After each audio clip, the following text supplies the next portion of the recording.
Hello friends, ഇന്ന് നമുക്ക് പുട്ടും ചെറുപയറും ഉണ്ടാക്കിയാലോ? അപ്പോൾ അതിന് വേണ്ടിയിട്ട് ഞാൻ പുട്ടുപൊടി എടുക്കുവാണ്.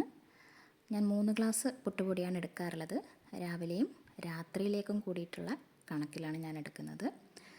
അപ്പോൾ രാത്രിയിൽ നമുക്ക് ഒന്ന് ആവി കയറ്റി എടുത്താൽ മതിയല്ലോ പുട്ട്. അപ്പോൾ ആവശ്യത്തിന് പുട്ടുപൊടി എടുത്ത് ഉപ്പിട്ട് നന്നായിട്ട് വെള്ളമൊഴിച്ച് ആ പൊടി മുഴുവൻ കുതിരാൻ പാകത്തിന് വെള്ളം ആവശ്യമുണ്ട്. എന്നാൽ മാത്രമേ നമ്മളെ പുട്ട് നന്നായിട്ട് സോഫ്റ്റ് ആവുള്ളൂ. അപ്പോൾ അതൊന്ന് റെസ്റ്റ് ചെയ്യാൻ വെക്കാം. അതിനുശേഷം ചെറുപയർ കഴുകി, ഞാൻ തലേന്ന് കുതിർത്ത് വെച്ചിട്ടില്ല, അപ്പോൾ തന്നെ എടുത്ത് കഴുകി അതിൽ ഉള്ളി, പച്ചമുളക്, ഉപ്പ്, മഞ്ഞൾ ഇതൊക്കെ ഇട്ടിട്ട് നമുക്ക് ഒരു 5-6 വിസിൽ വരുന്നത് വരെ വെയിറ്റ് ചെയ്യാം. അപ്പോഴത്തേക്കും നമ്മുടെ പുട്ടുപൊടി നന്നായിട്ട് കുതിർന്ന് വന്നിട്ടുണ്ട്.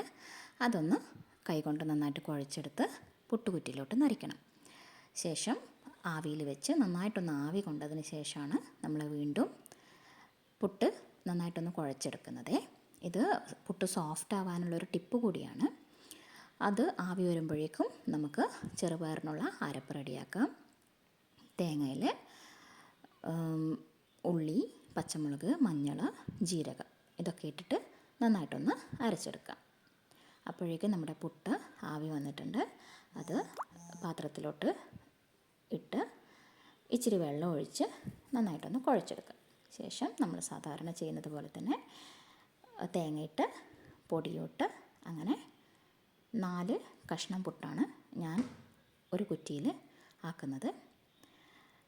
ഒരു ട്രിപ്പ് കഴിയുമ്പോഴേക്കും നമ്മുടെ ചെറുപയർ നന്നായിട്ടൊന്ന് വിസിലൊക്കെ പോയി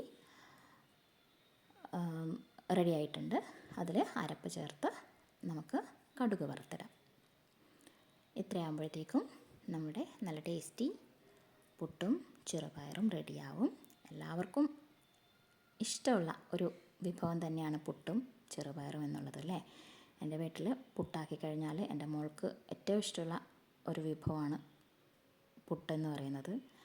അപ്പോൾ ഇന്ന് അവൾക്ക് പുട്ട് മാത്രമേ വേണ്ടി വരുള്ളൂ. അപ്പോൾ എല്ലാവരും ഒന്ന് ട്രൈ ചെയ്ത് നോക്കൂ.